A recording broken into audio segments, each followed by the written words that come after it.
Buenas tardes, les damos la bienvenida a la presentación del libro La estabilidad del contrato social de Guillermo Larraín Ríos. Guillermo es economista, académico de la Facultad de Economía y Negocios de la Universidad de Chile y del Instituto de Ciencia Política en París. En 2013, junto a otros autores, entre ellos Fernando Atria, que nos acompaña hoy, publicaron el libro El Otro Modelo, en el cual era una invitación, digamos, a reflexionar sobre el creciente malestar ciudadano y la necesidad de repensar lo público. Es gracioso, pareciera ser que ese libro es como el primer gran capítulo a este segundo trabajo que lo sucede y que de seguro va a contribuir de manera muy importante a todos los desafíos que se vienen por delante. Así que sin alargarme más, dejo con ustedes a Guillermo Larraín. Bueno, muchas gracias, Sole. Muchas gracias. Voy a hacer simplemente un agradecimiento acá para darles la palabra a los comentaristas. Quiero agradecerle a Rafael López, que es el gerente general del Fondo de Cultura Económica, por su acogida hace ya mucho tiempo, hace prácticamente un año y medio que discutimos la primera vez, y ha sido un apoyo fundamental. También a ti, Sole, a Luisa, que está tras bambalinas enferma, por todo el apoyo, y en ustedes dos en realidad represento a todas las otras personas del fondo que no he podido ver producto de la pandemia. Un saludo muy especial a Álvaro Matu, que fue el editor con quien trabajé el texto durante un par de meses, y la verdad es que el trabajo de Álvaro fue extraordinario, así que también para él muchas gracias. Y quiero agradecerle, antes de darle la palabra, a los 4 comentaristas que vamos a tener hoy día. A Fernando Atria, mi ya viejo amigo a esta altura, tantos años de trabajo, de discusiones, de debates. Muchas gracias por estar acá. Silvia Izaguirre, muchas gracias, Silvia, por tu disposición a meterte en un tema que venía escrito por un economista, aun cuando parece que te sorprendiste por el tono del tema. A Paulina, a quien no conocía, contacté ahora unas 2 semanas atrás, y con quien hemos tenido unas conversas también bastante largas, y te agradezco mucho, Paulina, tu disposición. Y Juan Pablo Luna, que es muy conocido por todos ustedes y a quien también hemos estado pocas veces, pero que agradezco profundamente su participación el día de hoy. Entonces, veamos primero las respectivas participaciones y después yo cierro con algunas reflexiones finales. Pues le damos la palabra a Fernando Atria. Fernando es abogado, profesor de la Facultad de Derecho de la Universidad de Chile, fundador del movimiento Fuerza Común y recientemente electo constituyente por el Distrito 10. Fernando. Muchas gracias, buenas tardes. Gracias a Guillermo por la invitación a comentar este libro. Que claro, que es un libro que tiene tantos puntos de contacto con lo que los escribimos en El Otro Modelo, ¿no? Lo cual, por supuesto, es enteramente natural, dado que el autor es uno de los coautores del Otro Modelo. Es un libro, debo decir yo, inusual para lo que uno está acostumbrado de leerle a los economistas chilenos. Pero eso yo lo digo como un elogio. Creo que es un tipo de discusión y es una forma de enfrentarla que sería una buena cosa que más economistas siguieran el ejemplo de Larraín. El libro toca una serie de temas, todos ellos extraordinariamente relevantes para el proceso constituyente y para la discusión constituyente. Y en los algo así como 10 minutos que yo espero estar hablando, no voy a poder referirme a todos ellos, y aquí hay otros que también se van a referir, supongo yo, a ellos. Por lo tanto, yo seleccioné 2 en particular.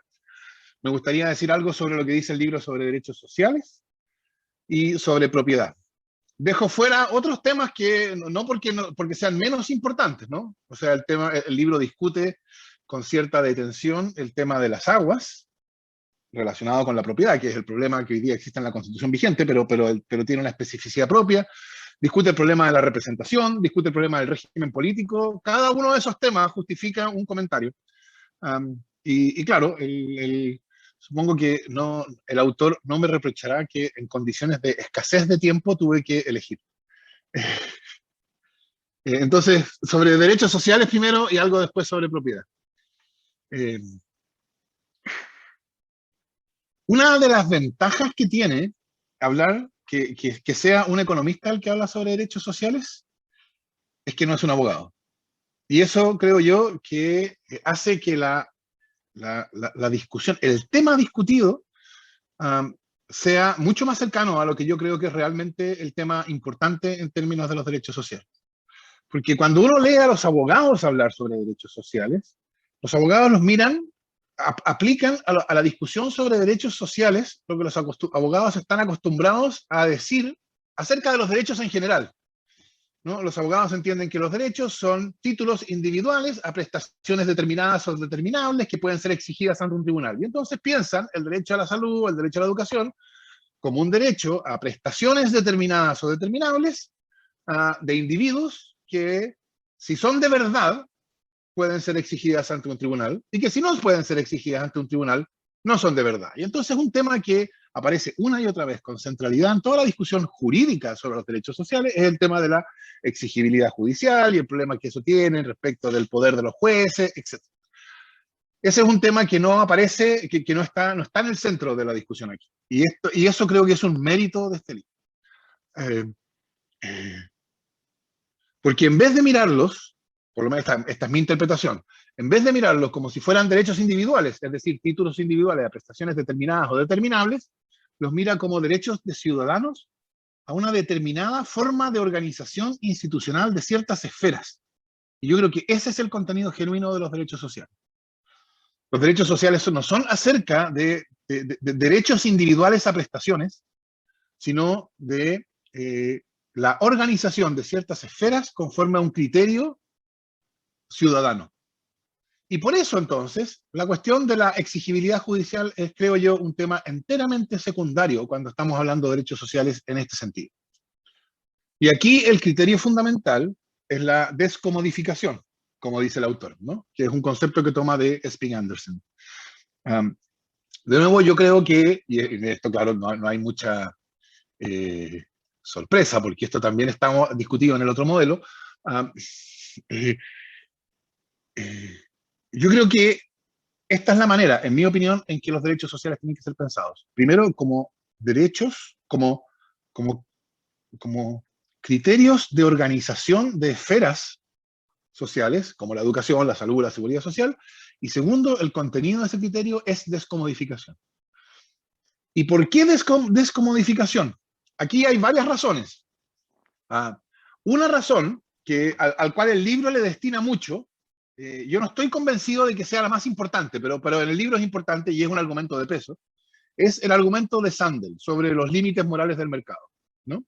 Que es, como yo lo entiendo, un argumento sobre en algún sentido, la corrupción que el mercado produce cuando se aplica a la distribución o a la producción de ciertas cosas.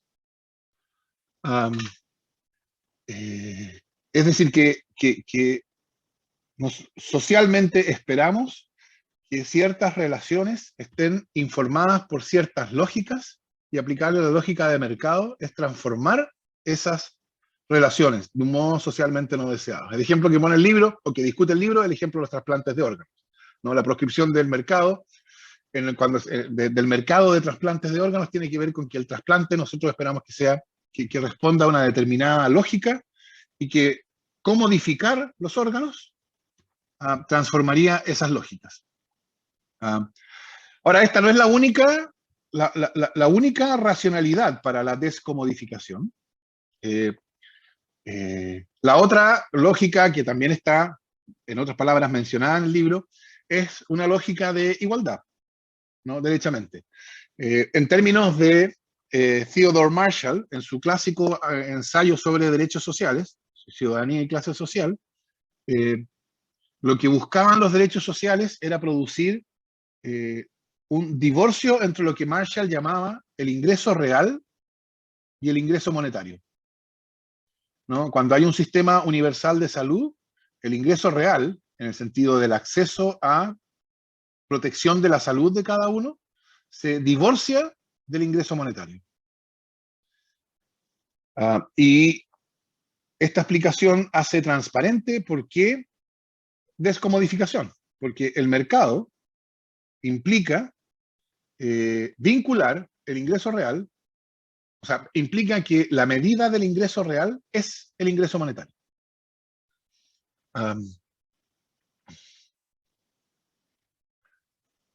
Creo yo que esta idea de descomodificación, como está tratada en el libro, es una idea central porque soluciona o permite discutir la cuestión de los derechos sociales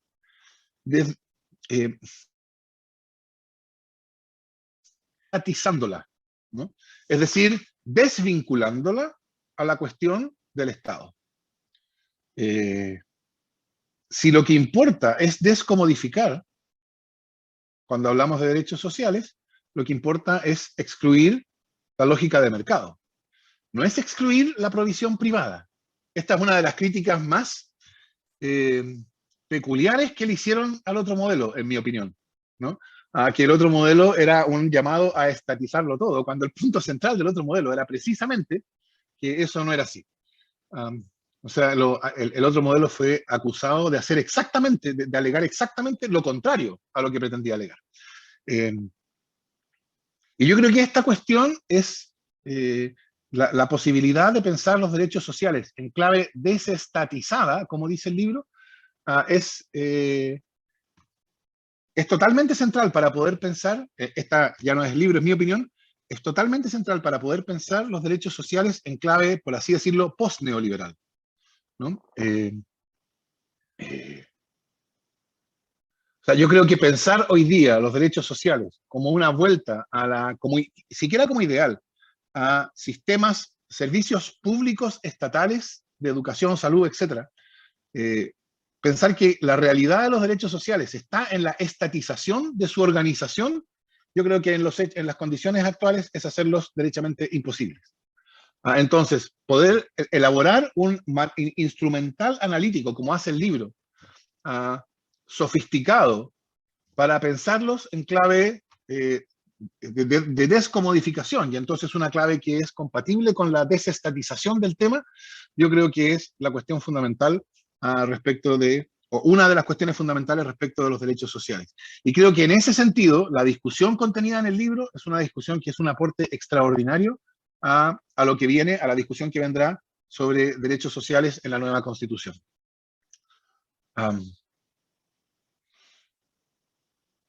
El libro también trata con cierta detención la cuestión de la propiedad.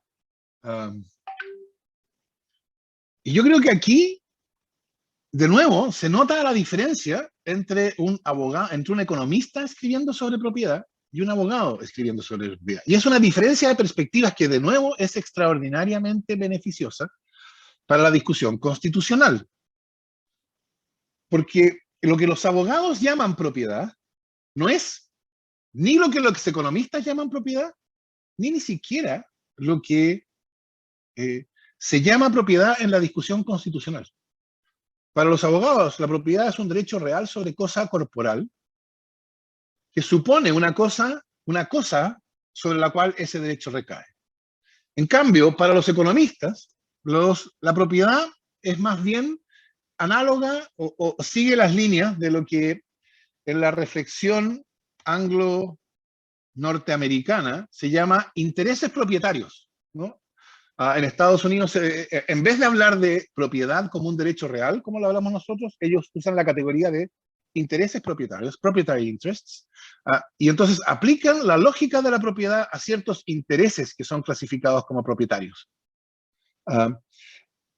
Esa no es la manera en que nosotros pensamos sobre propiedad, en que los abogados chilenos, continentales, franceses, etcétera, piensan sobre propiedad. Esa es una manera típicamente anglosajona, pero es una manera mucho más parecida a la lógica constitucional. Cuando se discute sobre propiedad en temas constitucionales, hay una esto tiene una manifestación más.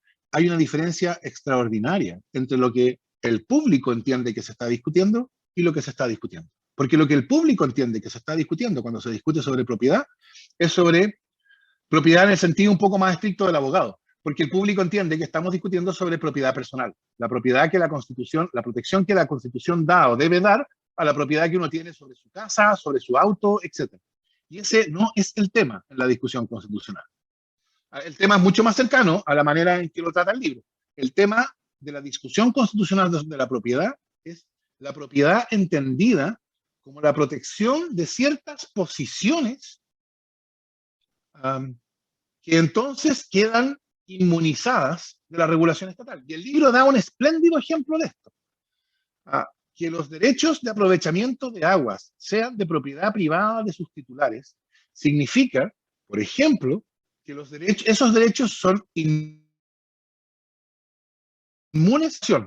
Como dice Guillermo, el año 2005 se introdujo al Código de Agua la noción de caudal ecológico mínimo, precisamente para viabilizar el manejo hidrográfico de cuencas, pero resulta que ese concepto no se puede aplicar a los derechos establecidos antes de 2005, que son, en la mayoría de los casos, los derechos relevantes.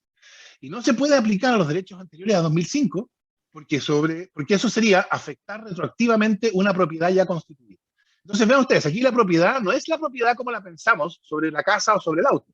Aquí la propiedad es una protección especial, una inmunidad especial que tienen ciertas personas en atención al tipo de derecho que tienen de cambios regulatorios. Y esta, creo yo, es la cuestión fundamental cuando hablamos de propiedad en términos constitucionales. Perdón, Fernando, te quedan 2 minutos. Sí, estoy terminando ya.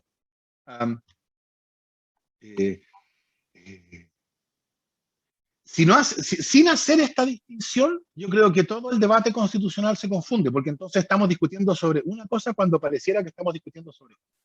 Y yo creo que el libro tiene una aguda discusión de la propiedad en el sentido que es constitucionalmente relevante y la cuestión de la apropiabilidad de bienes que no son apropiables.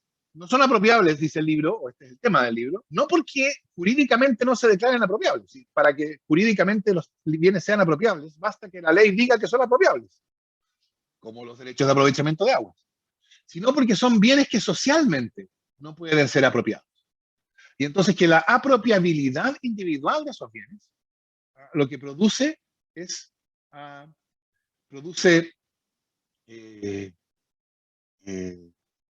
un conflicto social que no está debidamente previsto y solucionado por la institucionalidad. Y como no está debidamente previsto y solucionado por la institucionalidad, entonces aparece de cualquier modo. Aparece mediante el alzamiento del pueblo de Freirina ante el hecho de que su ambiente, su aire estaba siendo contaminado por olores de una planta de tratamiento de cerdos, aparece a través de recursos de protección presentados en la hora nona contra un proyecto de inversión que ha ido aprobando ha ido satisfaciendo todas las condiciones de la regulación medioambiental, etc.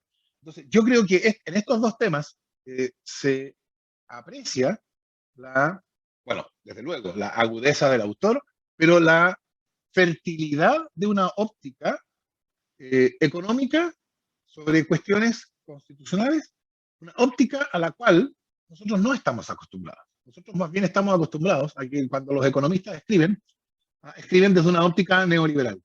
Y aquí tenemos el libro de un economista no neoliberal, crítico del neoliberalismo, pero que se toma en serio su perspectiva disciplinaria y entonces tiene algo importante desde ella que decir sobre varios de los temas centrales del proceso constituyente. Yo he mencionado solo dos, y está claro que van a ser centrales: derechos sociales, propiedad. Pero también va a ser central el régimen político, también va a ser central el problema de la representación, también va a ser central el régimen de las aguas, etc. Así que es un gran aporte al proceso, a la discusión constituyente.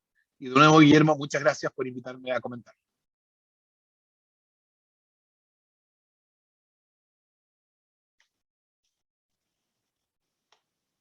Está silenciado, Sole. Gracias, Fernando. Ahí está. Gracias, Fernando. Damos la palabra a Silvia Izaguirre. Silvia es doctora en filosofía, investigadora del CEP desde el 2014, miembro del Consejo Asesor del Ministerio de Ciencia y coordinadora de contenidos de la candidatura de Sebastián Sichel. Silvia. Muchas gracias. Buenas tardes. Quiero agradecer la invitación del Fondo de Cultura Económica y a Guillermo Larraín a comentar su libro. Y escribí unas breves líneas que me gustaría leerles. Quienes me conocen saben que soy una invitada ingrata, probablemente la invitada menos conveniente para el lanzamiento de un libro. Ello porque en nuestra cultura latina las críticas, especialmente si son duras, no son en general bien recibidas y menos en un lanzamiento. Digo esto porque cuando me enfrento a un texto, no solo me atengo al mensaje del autor que se encuentra en el contenido, sino también miro su arquitectura, pongo especial atención en los supuestos que subyacen a los argumentos y que la mayor parte de las veces se encuentran ocultos al lector. Me fijo también en el uso de los conceptos, en el rigor del lenguaje, en la claridad y precisión de la exposición. En todos y cada uno de estos frentes, el libro de Guillermo destaca. No tengo sino palabras de elogio para esta obra, que hasta ahora es la reflexión más lúcida y profunda que he leído respecto de la crisis que vivimos. El autor nos ofrece algo poco común. No solo nos entrega un diagnóstico sobre el presente político y social del país, construido sobre una síntesis que reúne de forma consistente los principales factores políticos, económicos, sociales y culturales que explicarían la crisis política que estamos viviendo. También nos ofrece un camino de salida a la crisis, basado en un nuevo contrato social que busca principalmente cambiar la actual distribución de poder en la sociedad, terminando con la concentración de poder, empoderando a la ciudadanía y creando una institucionalidad que permite el gobierno de la mayoría. Pero más allá del agudo diagnóstico que nos llevó al estallido social y al lúcido camino institucional que propone para superar la crisis político-social, lo que a mí más me sorprendió fue la profundidad con que el autor trata los supuestos teóricos que están en la base de su modelo interpretativo. Y me gustaría detenerme en esto unos minutos. Es lugar común decir hoy que el debilitamiento de nuestra institucionalidad tiene raíz en la actual Constitución. Podemos debatir al respecto y este libro invita a ello. Pero creo que Larraín da en el clavo al identificar el principio utilitarista, que es el principio rector de las políticas sociales, como uno de los principales responsables de la crisis política y social.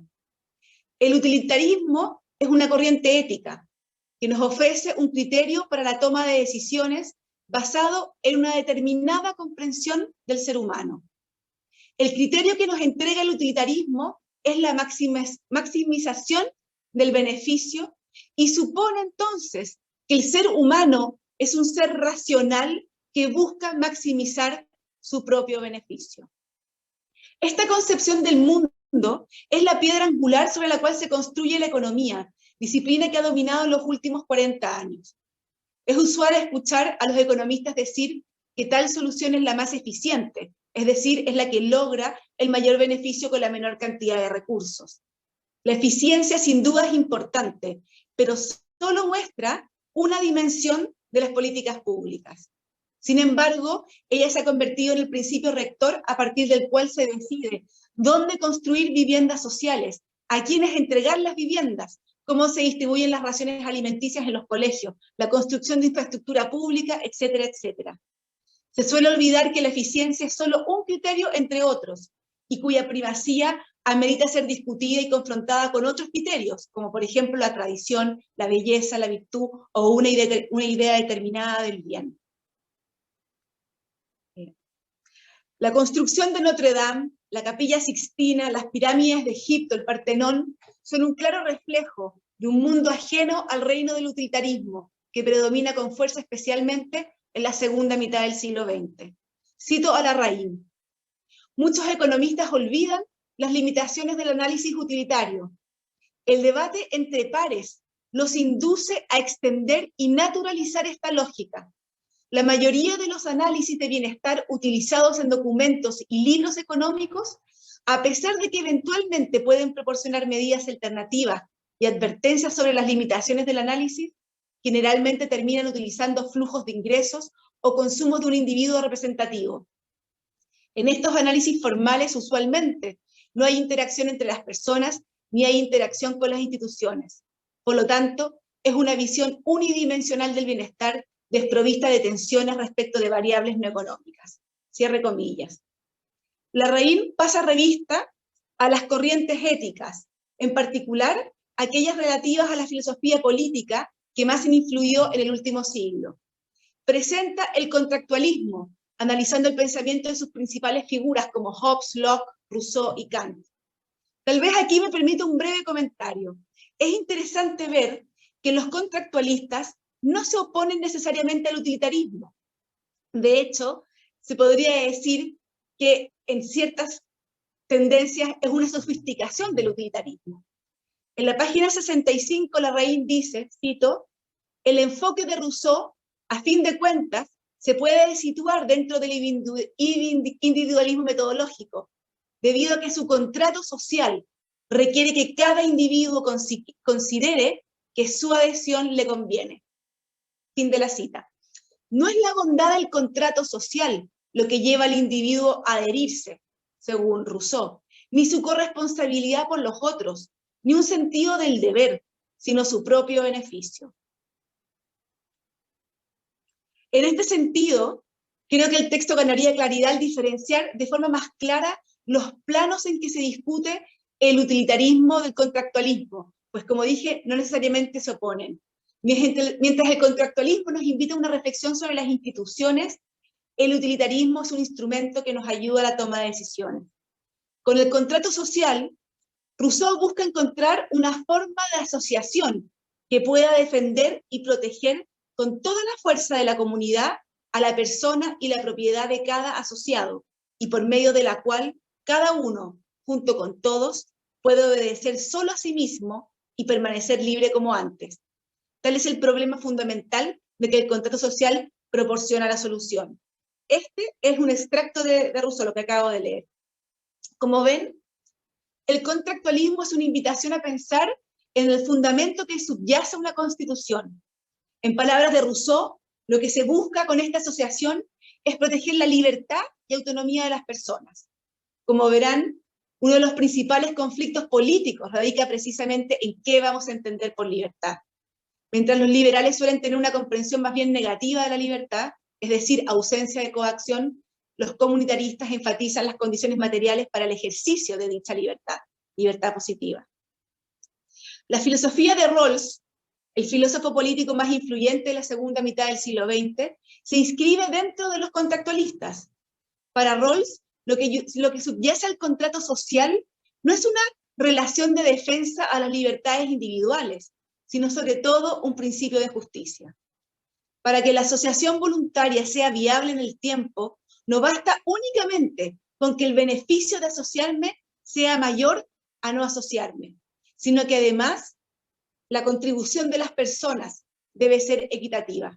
El abuso, la concentración de poder o riqueza, la inequitativa distribución del trabajo, etcétera, son factores que minan la viabilidad del contrato social. Uno de los principios fundamentales que propone Rawls para la justicia es el velo de la ignorancia. ¿En qué consiste esto? Es justo aquello que cada uno aceptaría antes de saber cuál será su rol en la sociedad. Es decir, me pongo en una situación originaria donde no conozco cuál va a ser mi rol o mi estatus social en esta sociedad y en función de esa ignorancia tengo que distribuir los bienes en esa sociedad. Este principio de justicia tiene pretensión de universalidad, pero Rawls sabe que dicha pretensión no puede alcanzarla. El problema del contractualismo de Rawls y de los contractualistas en general, al igual que del utilitarismo, es que sus principios éticos tienen como fundamento último una concepción del hombre donde la razón sería el fundamento último de la ética, dejando en la absoluta oscuridad las emociones. ¿Cómo distribuirían ustedes los recursos si no supieran antes dónde estarán en la escala social? Muy probablemente personas con aversión al riesgo sean mucho más conservadoras que quienes buscan adrenalina. Y esto no depende de la dimensión racional, sino del carácter, que está más vinculado con las emociones. La filosofía política clásica que nos ha ayudado a pensar la vida en comunidad, ha errado en no considerar la dimensión emocional, la dimensión subjetiva. Y es ella, precisamente, esta dimensión, la que no se deja interpretar con los argumentos económicos que nos entregaba Guillermo al principio del libro y que él mismo da cuenta de sus limitaciones. El estallido social no lo vimos venir porque la emocionalidad no responde necesariamente a los principios utilitaristas que subyacen a las interpretaciones de bienestar social, que es lo que dice Guillermo en su libro. La razón se descuadra con la emoción, y cuando ello ocurre, el marco conceptual habitual no nos sirve y necesitamos otro. Guillermo Larraín nos ofrece este nuevo marco conceptual, y creo que ahí está su principal aporte. Quiero destacar su análisis profundo sobre la economía, que solo se logra alcanzando cuando se abandona el terreno de la economía para hundirse en sus principios y fundamentos, en esa dimensión oscura de la ciencia que son sus propias raíces. Solo una advertencia para terminar. El camino que nos ofrece Larraín es un camino que al leerlo podemos considerar acertado, correcto, robusto. Y sin embargo, hay una dimensión de la vida en comunidad, que es donde confluyen las tensiones entre sus miembros, a saber, las asimetrías de relaciones de poder. Pareciera ser, así nos muestra la historia, que no son los diseños institucionales los que permiten una nueva distribución del poder, son los momentos de crisis los que obligan a ello. Los conflictos de intereses son el motor del conflicto social, y estos están en permanente cambio. ¿Cómo lograr un equilibrio más estable? Larraín nos muestra un camino, pero es difícil pensar que la actual distribución de poder permita un tránsito tranquilo a esa nueva configuración. Muchas gracias y buenas tardes. Gracias, Silvia. Damos la palabra a Paulina Acevedo. Paulina es periodista y comunicadora con una gran trayectoria vinculada a temas de derechos humanos y gestión cultural. Fue una de las fundadoras del Canal 3 de La Victoria, el primer canal de televisión popular y comunitario. Es autora del libro Desplazamiento, Globalización y Cambio Climático, y actualmente es coordinadora de comunicaciones de la ONG Observatorio Ciudadano. Al igual que otros de los participantes, fue candidata constituyente por la Lista del Pueblo. Aprovechamos de felicitar a la Lista del Pueblo por el gran resultado que alcanzaron en las elecciones pasadas. Paulina.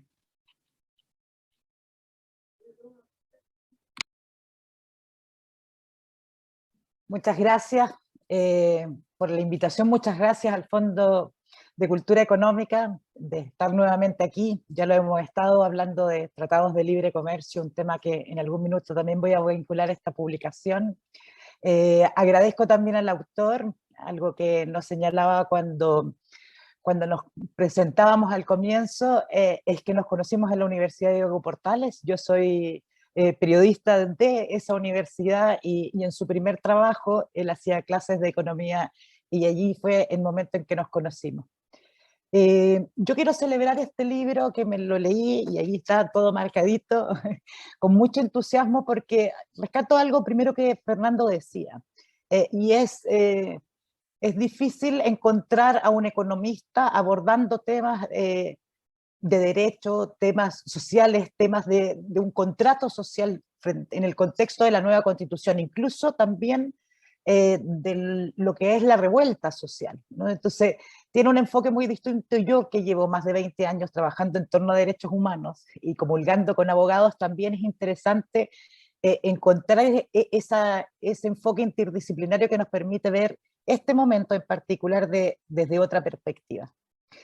Este es un libro que sin duda va a aportar a la discusión por lo mismo de la nueva Constitución y desde un enfoque creo que poco abordado, como es el de la economía política y además lo hace en dos temas que yo los agradezco. Mencionó uno Fernando, los derechos sociales, y sí, yo lo voy a abordar desde la exigibilidad y esta reflexión entre el derecho de propiedad y los denominados recursos naturales y el medio ambiente, que es en otro de los puntos que quiero yo centrarme, ¿no? Las agendas en torno al medio ambiente y al desarrollo. Voy a destacar también lo que es la problemática del agua en un país, por supuesto, en donde este bien público y esencial se encuentra privatizado, no podemos dejar de mencionarlo, sobre todo porque tenemos, entre otras cosas, que resolver frente a este nuevo contrato qué es lo que hacemos para poder retornar el agua a las personas que hoy día no tienen el agua para su consumo indispensable para su vida, ¿no? No solamente para otros usos. Cuando leí el título y según iba avanzando, yo decía la estabilidad del contrato social o un contrato social que entró en crisis, ¿no? Y la verdad es que terminé entendiendo que claramente el contrato social entró en crisis y su estabilidad depende de cómo lo abordemos. Así que se agradecen también en esta publicación las propuestas, ¿no? El ir no solamente más allá de la reflexión, sino que aventurar propuestas. Y eso se agradece porque, entre otras cosas, nos lleva a pensar no solamente en una nueva constitución desde una perspectiva de derechos, que es el que yo quiero abordar, sino que también en torno a dimensiones como el sistema político. Me pareció muy interesante las reflexiones en torno al abandono del régimen presidencialista excesivo que tenemos. Hay algunas posiciones muy interesantes, algunas que no comparto, como los 9 años, digo, de los senadores, partiendo por allí, pero hay unas que me parecen muy interesantes porque, por ejemplo, incluyen la posibilidad de que un representante de la sociedad civil sea, ¿por qué no?, un primer ministro de este nuevo Estado en un nuevo contrato social. Entonces hay dimensiones inéditas que son provocadoras también y provocan a la reflexión. Desde un enfoque de derechos humanos lo quiero abordar y de protesta social, ya que, entre otras cosas, Guillermo aborda lo que yo voy a denominar la revuelta y no el estallido social. Él mismo hace una reflexión en torno a una serie de hechos que de alguna manera nos llevan al momento de octubre de 2019 y yo creo que todavía podemos ir mucho más atrás. Si uno piensa, ya desde una lectura de derechos sociales, ¿verdad?, la movilización en el 2006 en torno a la educación, al lucro que él también aborda, y donde la Constitución es interpelada por primera vez y de forma masiva. El 2019 no es la primera vez que tenemos masividad en las protestas, sino que también viene esto dándose de algunas décadas atrás. Entonces, no es un estallido, ¿no?, sino que es el resultado, no son 30 pesos, sino que son 30 años. Y esos 30 años tienen muchas dimensiones. Aquí claramente hablamos de justicia, hablamos de dignidad humana, hablamos de derechos humanos, y hablamos también de cómo poder, porque en nomenclatura de nueva constitución hablamos de cómo poder garantizarlos, ¿no? Porque es claro que parte del quiebre y de esta crisis del contrato social viene del sentido de injusticia, del sentido de crisis de representación que aborde y que yo también quiero tocar, y de algo que también me pareció muy importante que se trasunta en algunas partes del libro y que no se aborda, y que es qué vamos a hacer con la relación en esta nueva constitución con un actor y un sector que no ha sido tocado como son las Fuerzas Armadas, ¿no? Él habla, cuando se refiere a esta Constitución del 80, ¿verdad?, que se va fortaleciendo a partir de el abordaje de otras leyes sectoriales y leyes constitucionales de quórum calificado que finalmente van fortaleciendo este modelo económico y de desarrollo que también entra en crisis. O sea, todas estas crisis están en los 30 años. Y yo quiero verlas desde esa perspectiva porque también las agendas de Naciones Unidas han avanzado a abordar estos temas, los temas de la crisis, los modelos de desarrollo, el impacto del medio ambiente, y como estamos hablando finalmente de una nueva constitución, de un órgano que ha sido convocado para poder restablecer este contrato, pero también es una actuación de Estado, porque vamos a formular una nueva constitución, de alguna manera se rigen por las obligaciones que los tratados internacionales tienen. Entonces, claramente hay un debe en torno a los derechos sociales, y me parece muy interesante esto que se refería Fernando antes, el Estado, ¿no? Lo público, lo privado. Yo no soy de las personas que creo que el Estado en sí es la respuesta a las garantías de derechos. Lo hablábamos en esa larga conversación con Guillermo y creo que aquí necesitamos pensar cómo estos derechos se hacen efectivos, porque hablamos de derechos que conectan con un concepto que yo quiero traer y que me gusta mucho, que es el de seguridad humana, ¿no? Naciones Unidas ha abordado este concepto que tiene que ver con dos situaciones. Uno, con los niveles de pobreza, con la incertidumbre y con el derecho que tienen las personas a vivir sin este peso sobre sus vidas. Y el otro es precisamente el que la aborda, la estabilidad política, ¿no? Entonces, podemos hablar no solamente desde una nomenclatura de derechos humanos, sino que también desde cómo garantizamos la seguridad humana, que se conecta directamente con la demanda de dignidad, ¿no? Y con ese sentido, insisto, de injusticia. Entonces creo que aquí son muchas las fórmulas. Él toma en el libro también la corrupción, ¿no? Una de las cosas que poco se ha destacado, sí, a través de los casos de corrupción que ya abordan distintos espacios, no solamente privados, también de nuestra institucionalidad, de allí gran parte de la crisis de la institucionalidad también. Es otro de los elementos que creo que son importantes traer cuando necesitamos encontrar los recursos, y aquí sí voy a hablar de recursos, no en el caso de los recursos naturales, como se les denomina, para poder satisfacer y garantizar esos derechos, ¿no? Voy a situarme nuevamente desde la protesta social, desde el reclamo, al Estado subsidiario, y es algo que necesitamos al momento de restablecer este contrato social resolverlo, y creo que Guillermo ahí aporta algunas luces, que creo que también abre la posibilidad de que tengamos una discusión que no sea la que nos lleve solamente a ver dicotómicamente las posibilidades, sino que nos entrega soluciones intermedias, ¿no? Algunas de las que destacaba Silvia. Y eso permite una reflexión que yo espero, porque entre otras cosas la convención va a generar muchas reflexiones aledañas a la convención, ¿no? Cabildos que ya se están estructurando, congresos que ya se están levantando. Entonces, esta reflexión en torno a las propuestas y a las soluciones va a ser central, ¿no? Y creo efectivamente que nosotros no podemos quedarnos solamente con un ejercicio de derecho, con un enfoque de enfocarnos en que solamente sea el Estado el garante, pero tampoco podemos seguir en un Estado subsidiario que entregue sin condiciones a los privados la satisfacción de derechos tan esenciales como el derecho a la salud, como el derecho a la vivienda, como el derecho a las pensiones, ¿no? Que han estado en el centro de esas movilizaciones también.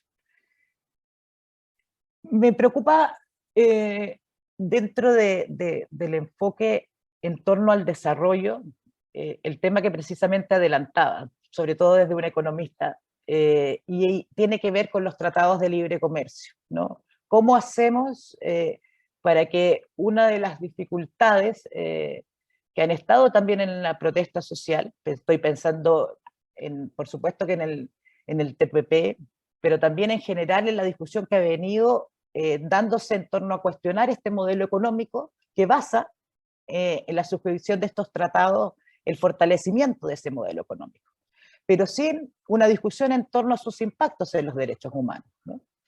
Y los impactos en derechos humanos que tienen los tratados de libre comercio han sido relevados por distintas agencias y relatores de Naciones Unidas, incluso en un contexto muy particular como es el impacto en los derechos de pueblos indígenas y su derecho a la consulta, que creo que también es muy importante considerar al momento de que pensemos cómo encontramos una respuesta también a algo que el propio Guillermo cuestiona, que es el modelo neoliberal con miras a encontrar también salida, ¿no? ¿Por qué digo esto? Entre otras cosas porque creo que un deber de la Constitución es zanjar algo que para mí me parece prioritario. Se ha hablado mucho de soberanía o de pérdida de esta cuando se habla de tratados de libre comercio o de tratados de derechos humanos, ¿no? Sin duda, frente a ambos, el Estado cede soberanía. El punto es que no es lo mismo ceder soberanía frente a derechos de las personas que constituyen obligaciones internacionales, y ceder soberanía frente a relaciones de mercado con actores privados, ¿no? Y aquí creo que hay una discusión, y se la dejo encargada a nuestro convencional electo, cómo garantizamos o cómo damos la discusión para que efectivamente los tratados de derechos humanos tengan una jerarquía por sobre los tratados de libre comercio. Yo creo que si no logramos resolver esa dicotomía en la nueva Constitución, el contrato social está en riesgo. Porque efectivamente los tratados de libre comercio son los que sustentan el modelo de desarrollo económico que tiene el país. Y que genera, entre otras cosas, las zonas de sacrificio, que Fernando mencionaba y que se mencionan en el libro también, los impactos al medio ambiente. Y sabemos que una de las presiones importantes que desde esta protesta social va a haber sobre la convención es el garantizar una convención ecológica, por una parte, con una dimensión de derechos, pero que también va aparejada de otras exigencias que van a llegar. Y aquí voy a volver al derecho al agua. El derecho al agua, no sacamos nada con garantizarlo nominalmente en la Constitución como un derecho humano, que lo es, sin lugar a dudas, sino que tenemos que ver cómo garantizar que este derecho humano llegue efectivamente a las personas, como decía.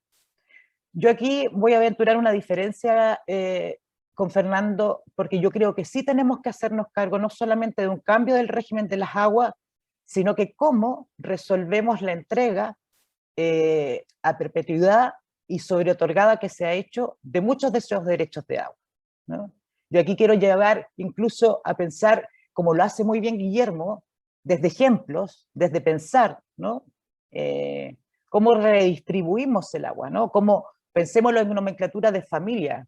Ninguna familia dejaría de 7 hijos, por ejemplo, a 5 de sus hijos o 4 de sus hijos con un vaso de agua y a 3 de ellos sin el agua.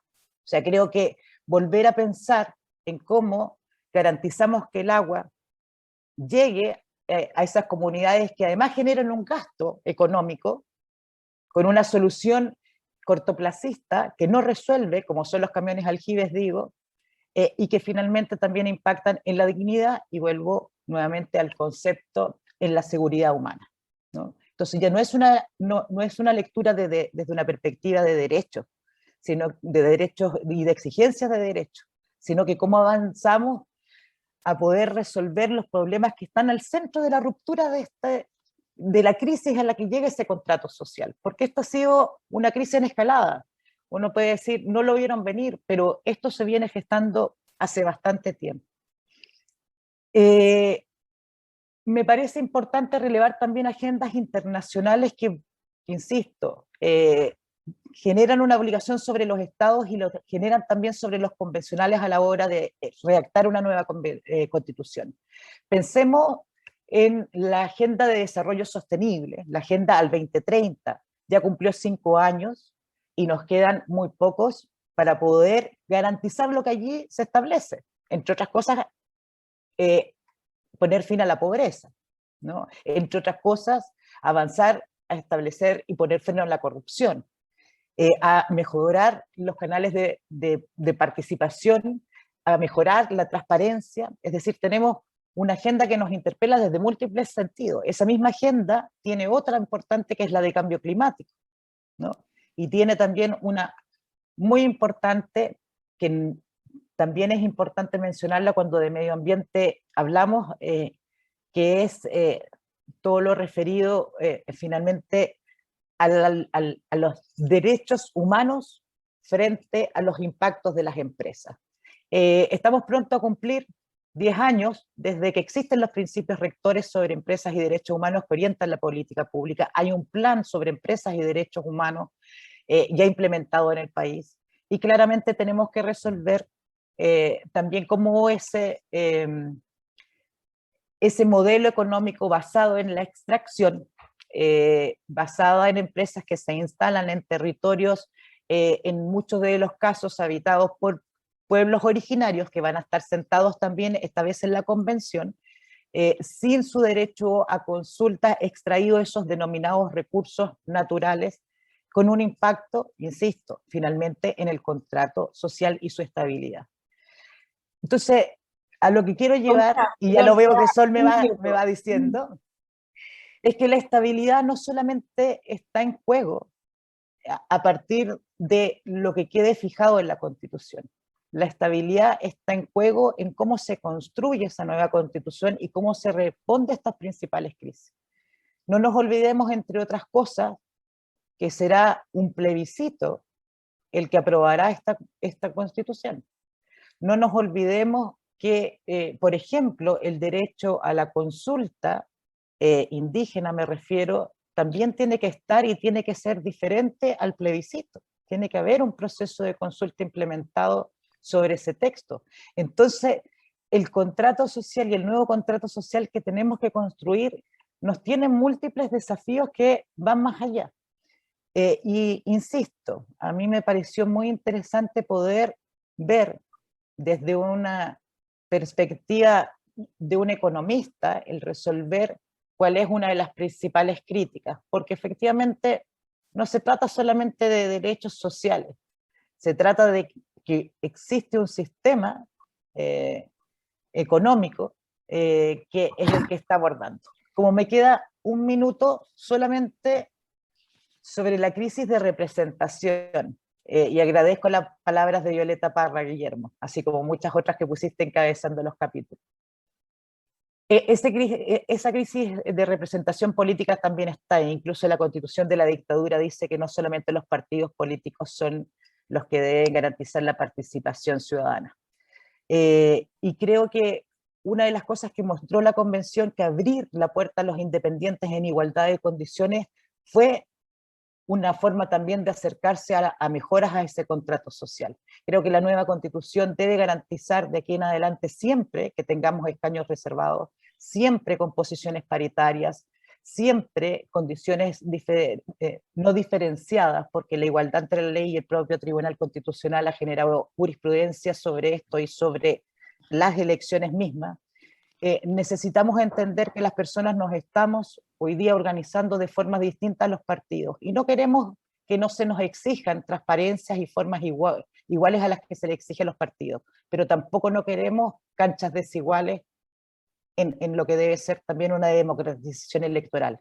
Entonces, si no resolvemos todas esas crisis en un diálogo que yo espero que vaya más allá de esa constitución, que espero sea breve también, no como la que tenemos, creo que es una de las cosas importantes, que vayamos a lo sustantivo y no solamente a lo formal desde una perspectiva de derecho, para que podamos construir no solamente una constitución para el nuevo Chile, sino que construyamos, creo que por fin, un proceso de transición a una democracia que nos involucre a todos y a todas. Yo esa es la invitación que quiero hacer. Vamos a seguir conversando, Guillermo, en el café, porque 10 minutos no dan para hablar. Y yo quise priorizar lo que creo que es urgente. Y es que nos hagamos cargo de lo que la gente está diciendo, porque esa convención va a ser el espacio para seguir generando desde otra perspectiva también, dándole respuesta a ese malestar. Yo a eso es lo que los invito. Creo que ese es el principal desafío que va a tener esta convención. Gracias, Paulina. Damos la palabra a Juan Pablo Luna. Juan Pablo es doctor en Ciencia Política, académico del Instituto de Ciencia Política y la Escuela de Gobierno de la Universidad Católica, es investigador del Instituto Milenio y Fundamento de los Datos y autor del libro En vez del optimismo. Juan Pablo. Bueno, muchas gracias también por la invitación. Es un placer leer el libro, así que felicitaciones tanto a la editorial como a Guillermo por publicarlo y por este trabajo que sin duda aporta muchísimo al debate que se viene en Chile. Es realmente, digamos, cuando uno interactúa estos días con economistas, es bastante uniforme el panorama y se escucha hablar todo el tiempo de inferencia causal, de variables omitidas, de variable instrumental, del instrumento, de la endogeneidad, de diseñar incentivos, ¿sí? Y en ese sentido la lectura del texto es agua fresca, es un alivio, ¿sí? Y combina, digamos, rigor analítico, como planteaba Fernando, por ejemplo, digamos, en esto de no renunciar a la técnica, ¿sí? y a la teoría y a la reflexión con datos y basada, digamos, en una construcción conceptual donde también el libro avanza mucho, digamos, bien relevante y bien significativa, ¿no? Y en ese sentido, a mí me parece que esto de plantearse las grandes preguntas y los temas país, abordarlos desde la erudición que aparece, como planteaba Paulina, hasta en los epígrafes, ¿no? Donde hay muchísimo eclecticismo y una mezcla muy interesante, digamos, de referencias que aparecen en los epígrafes, y que también refleja la riqueza de las referencias teóricas y de los argumentos conceptuales y de los frameworks que Guillermo aplica para entender los distintos problemas que tiene Chile hoy. Yo creo que ahí hay un valor fundamental. Hay una crítica implícita, más implícita que la crítica al utilitarismo y a la economía neoclásica, al formato paper de alguna manera y al formato de producción que domina hoy en la academia y en la economía, sin duda. Y que es también, obviamente, digamos, el paradigma dominante en los discursos tecnocráticos que han sido centrales para la discusión pública en Chile, digamos, en las últimas décadas, ¿no? En términos de estilo, a mí me hizo recordar bastante a Carlos Peña, con un corpus diferente, ¿sí? Obviamente de referencias, pero en este juego, digamos, de traer continuamente referencias a textos clásicos, obviamente trabajarlos mucho más profundamente, digamos, en este formato, digamos, de libro. Textos clásicos, contemporáneos de filosofía política, economía política, psicología social, sociología, y abordar desde ahí, plantear desde ahí visiones y diagnósticos sobre los temas más centrales para el país. No sé si esto es un elogio o no a estas alturas, pero también en el diagnóstico sobre el estallido me hizo acordar bastante al diagnóstico de Peña, ¿no? Y esto lo planteaba Silvia en un momento, digamos, cuando hablaba del desacople entre la razón y la emoción, el estallido como un momento en el cual se nos desacopla la razón. A partir de ahí, y estribando en eso, a mí ahí se me hacen evidentes una serie de sesgos que creo sería bueno tensionar en una nueva entrega de la saga. Si esto es una saga que viene del otro modelo, tal vez haya un tercer volumen que eventualmente pueda tensionar un poquito algunos sesgos que me parecen problemáticos para parte de los argumentos y de las soluciones que plantea el libro en la segunda y en la tercera parte. En ese plano, digamos, Guillermo opera desde la racionalidad, desde la teoría, desde el argumento técnico, ¿sí? Diciendo miles de veces que es economista.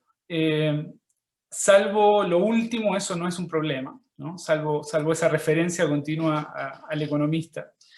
Creo que los economistas tienen este tropismo a auto-identificarse todo el tiempo. Y es parte de los problemas que tenemos con el modelo. que ese sea un marcador de estatus, ¿no? Y un marcador de autoridad en la discusión pública. No me parece problemático porque aporta, digamos, luces súper interesantes respecto al debate constituyente, respecto al debate, de nuevo, de temas centrales para la Constitución. Fernando, Paulina, Silvia han hablado de muchos de esos. Pero sí me parece importante señalar que el sesgo es que mira la sociedad desde arriba, como lo hacemos todos nosotros, ¿no? Miramos la sociedad muchas veces solo reconociendo emergentes de problemas estructurales que han estado ahí mucho tiempo, ¿sí? Y solo los vemos cuando generan disrupciones visibles que podemos observar desde la oficina, cuando llegan a los medios, cuando llegan a las columnas de opinión, pero cuando eventualmente se traducen en algún dato que entra en un Excel, pero que hemos pasado varias décadas sin ver y sin integrar al análisis de la realidad política, social, económica del país. En esa clave me gustaría plantear 4 puntos, dos específicos y 2 más generales, que me parece que reflejan un poco los problemas que tiene ese sesgo, que no es el sesgo de Guillermo, es el sesgo de todos nosotros, ¿no? y de la élite que piensa temas públicos en Chile hoy. Un primer punto, digamos, específico tiene que ver con la discusión sobre el Estado que él plantea, digamos, y la discusión sobre la calidad del Estado chileno que plantea en uno de los capítulos el libro. Guillermo, digamos, hace pie en una serie de rankings connotados internacionales que dicen, bueno, Chile es el mejor Estado de América Latina. Plantea desde ahí una serie de intentos de reforma, el New Public Management a la chilena. Plantea una tensión entre captura burocrática y captura social. Reconoce que ahí hay equilibrios múltiples, digamos, entre esas 2 posibilidades. Pero creo que parte de lo que hace falta profundizar es que Chile tiene hoy un Estado bifurcado, ¿no? Un Estado dual, donde funciona muy bien, digamos, en ciertos aspectos, en ciertas arenas territoriales, en ciertas arenas funcionales, y funciona muy, muy mal en otras, ¿no? Eso muchas veces también, digamos, es colineal con sesgos de clase, con sesgos territoriales, con sesgos, obviamente, de identificación étnica, por ejemplo, ¿sí? Y me parece que, y por tanto tenemos un Estado que al mismo tiempo muchas veces tiene captura burocrática y tiene captura social, ¿no?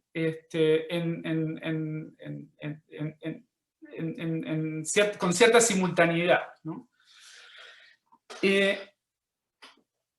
ese sentido, yo creo que una mirada, digamos, que sea un poco más crítica con el Estado chileno, permitiría hacer mejor y llevar agua al molino de la discusión sobre la necesidad de desestatizar la provisión de derechos sociales que planteaba Fernando, ¿no?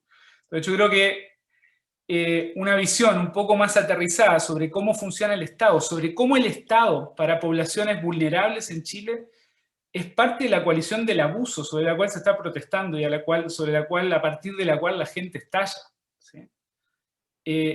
No es solo un problema de mercado, es un problema de calidad de Estado también, ¿no? Y muchas veces discutimos estos temas, digamos, bienes públicos, discutimos la provisión de derechos sociales, la decomodificación, en términos de estas categorías de Estado-mercado, ¿sí? Cuando en realidad los dos son un problema en la sociedad chilena.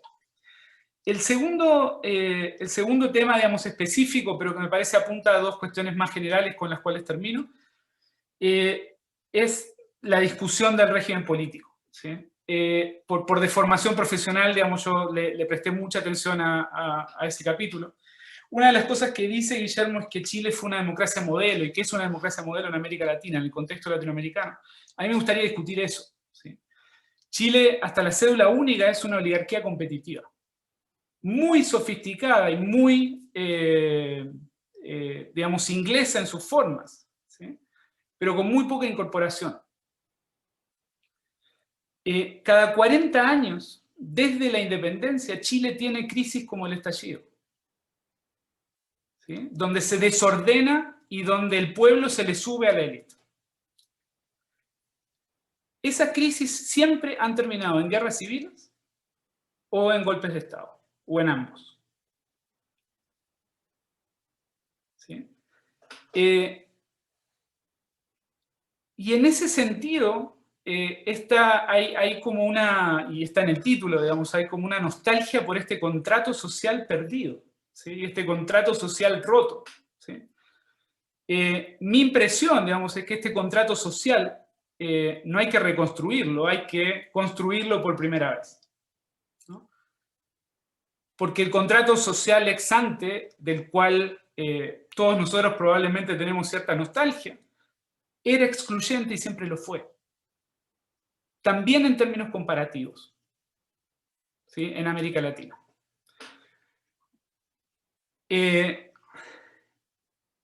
Paso a dos puntos generales respecto a las soluciones, digamos, y cierro con esto.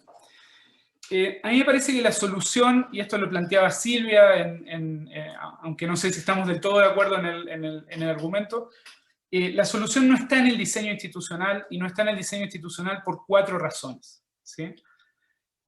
La primera es, hay muchas referencias a lo largo del libro a Pearson, digamos, y a esta idea del path dependency, de los retornos incrementales de la construcción institucional. El principal problema es que la solución a los problemas que tiene Chile hoy de representación está en el pasado, no está en el presente. Son las instituciones que no tuvimos en el pasado las que solucionaban la crisis que tenemos hoy. Pero eso no significa que cambiando a las instituciones que debimos haber tenido hoy, solucionamos la crisis. Hay un problema de asimetría intertemporal en la causalidad de la mecánica institucional. En segundo lugar, las instituciones son endógenas, esto es lo que decía Silvia, al menos en el corto plazo. Las instituciones, digamos, cristalizan ganadores y perdedores de un conflicto, ¿sí? Pero no se diseñan en un vacío, ¿no? Entonces, esta ilusión del diseño institucional genera muchas veces, digamos, problemas de externalidades de todo tipo. Lo tercero, a mí me parece que no importan tanto las instituciones en sí, sino su legitimidad. El problema que tiene Chile hoy es un problema de legitimidad de orden, ¿sí? Es un problema de orden por falta de legitimidad. Y en ese sentido, también hay referencias a Polanyi a lo largo del texto. A mí yo estaba esperando que citaras a Polanyi para hablar de la necesidad de que las instituciones de mercado se anclen en instituciones políticas legítimas, ¿no? Y creo que el problema fundamental que hoy tenemos no es tanto dar con un diseño institucional específico, sino solucionar un problema de legitimidad. Y en cuarto lugar, uno puede tomar, digamos, las distintas propuestas institucionales que tú planteas sobre el régimen político al final de esa sección, y ver que países que tienen ese tipo de instituciones hoy, que las han tenido durante mucho tiempo, también viven procesos de crisis similar al chileno en términos de sistema político, ¿sí? La democracia liberal hoy tiene problemas a nivel global para lidiar con cómo representar y institucionalizar un orden legítimo, no solo en Chile, ¿no? Y ahí no tenemos estamos medio a ciegas, digamos, respecto a qué hacer en ese sentido. Lo último, digamos, en algún momento, digamos, yo anoté y subrayé, digamos, que era básicamente una frase en la cual se argumentaba cuáles son las instituciones democráticas que necesitamos para el crecimiento, ¿sí? y para la prosperidad económica. Y a mí me parece que parte de lo que hay que pensar es qué modelo económico necesitamos, y esto vuelve sobre lo de Paulina, modelo verde, digamos, problemas de productividad, digamos, faltó economía política de qué modelo de desarrollo vamos a tener, ¿sí? Y en ese sentido me parece que es más qué modelo económico para qué pacto y contrato social que democracia para el crecimiento. Porque no podemos condicionar las instituciones democráticas al crecimiento que queremos tener. Y en eso me parece que todavía Guillermo es más mainstream de lo que reconoce en el resto de su argumentación. Muchas gracias.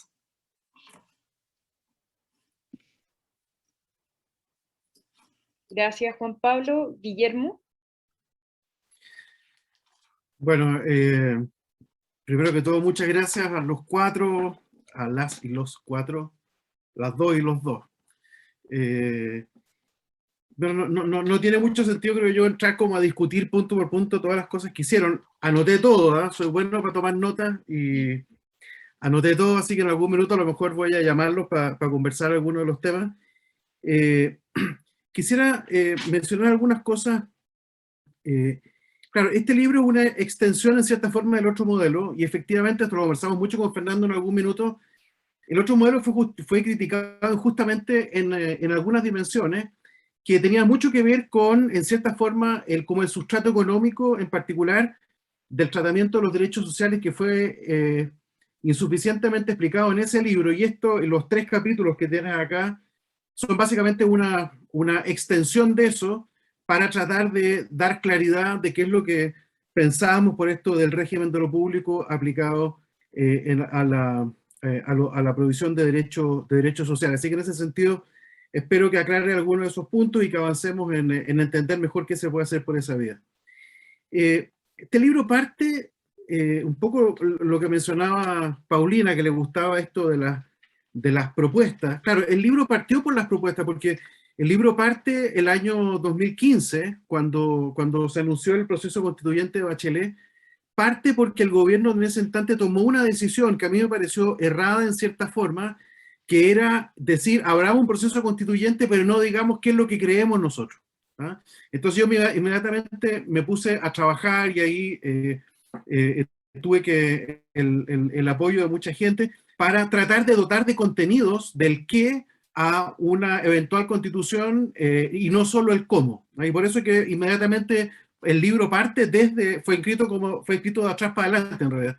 Partió escribiéndose como las soluciones, y una vez que ese proceso se desinfló, porque es bien impresionante cómo se desinfla hacia el final de Bachelet ese proceso, entonces me quedé con que ya estaba esa parte más o menos escrita, y entonces el libro empezó a agarrar carne, me empecé a entusiasmar, me empezó a encantar el tema, empecé a hacer clases en la Facultad de Economía y Negocios de la Chile sobre este tema, empecé a hacer clases en Sciences Po, en Francia, sobre el mismo tema, y entonces el libro empezó a crecer, y al final creció demasiado. Incluso hay varios capítulos incluso que no quedaron en otro libro, hay varios que están ahí esperando, a lo mejor si es que me animo a salir una segunda cosa, hay algunas cosas que están ahí a la guaite, como se decía en el campo. Y de hecho este libro estaba pensado para que saliera en 2016, incluso llegué a poner ese número, 2016, en algunas claves por ahí de WhatsApp o de cuestiones o de páginas, y después lo cambié a 2019 y terminó por salir el 2021, así que la verdad es que se fue extendiendo mucho, pero yo creo que eso sirvió para ganar en profundidad y ganar en riqueza, que espero, y me imagino que las palabras de ustedes de alguna forma lo reconocen. Este es un libro de economía política, no un libro de economía, y yo creo que eso es un tipo de análisis que nos hace falta. Creo que tenemos que, acá fue mencionado de alguna forma, yo creo firmemente en el trabajo multidisciplinario. De hecho, en la Facultad de Economía y Negocios codirijo un centro de economía y derecho, pero la verdad es que sería ideal que tuviéramos economía, derecho, ciencia política, sociología, y que pudiéramos discutir de alguna forma tantos problemas que son relevantes y que desde la perspectiva de cada disciplina individual se entienden poco. Entonces el libro partió desde la Constitución, y cuando se termina el proceso de Bachelet, crece su ambición, empiezo a pensar en esto del contrato social, Y el estallido, por supuesto, que le agrega el tema crucial de la estabilidad, ¿no? Y tuve la suerte de toparme en ese minuto con un personaje que es un economista poco conocido, que ya está de edad relativamente avanzada, que se llama Ken Binmore, y que es de los pocos teoristas de juegos que ha trabajado el tema del contrato social. Y de ahí surge la idea de hablar de la estabilidad del contrato social. Entonces yo cuando hablo de la estabilidad del contrato social, no es que esté pensando, Juan Pablo, a lo mejor se nota así en las páginas, pero no es la intención al menos, no es porque esté añorando una estabilidad pasada, sino que me pregunto, ¿qué es lo que hace que un contrato social sea estable? Y la verdad es que uno puede tener estabilidad de contrato social con condiciones de desigualdad súper grandes y de injusticia muy grandes. ¿Ah? Y yo creo que en algún minuto Chile vivió su, entre comillas, era neoliberal, ¿ah? Donde había una cierta tranquilidad que se notaba un poco en los niveles de alta participación electoral, de poca conflictividad social, que fue a mediados de los 90. ¿Ah? Esto es polémico lo que estoy diciendo, pero en ese minuto yo creo que existía una cierta expectativa al menos, y esto es importante porque una de las cosas que surge de la discusión económica del contrato social, ¿ah? Tiene que ver justamente con que al final uno piensa que la estabilidad del contrato social es fundamentalmente un equilibrio de expectativas, ¿no? Y entonces basta que tú tengas unas ciertas perspectivas de mejora, que a lo mejor tú crees que te la puede dar el mercado y luego te das cuenta que no te las da. Pero mientras creas que te las da, tú puedes estar perfectamente tranquilo con ese esquema, ¿ah? Y entonces el punto ahora, desde la perspectiva de cómo estabilizamos la situación actual, es cómo generamos instituciones, y ahí yo creo que las instituciones juegan un rol, cómo hacemos que las instituciones nos ayuden a enmarcar de alguna forma las expectativas de todas las chilenas y chilenos de que lo que se va a construir a partir de ahora en realidad es una situación mejor. Entonces, yo creo que ese análisis a mí me pareció que era interesante, que le agrega una dimensión a la discusión que espero que sirva para sacar adelante una muy buena convención constitucional y que tengamos una buena constitución hacia adelante. Entonces creo que el libro sí es bien ambicioso. Espero que acá se atacaron temas súper diversos, espero que al público le resulten interesantes. Yo creo que esto no lo podría haber hecho, y con esto termino con los agradecimientos, ¿ah?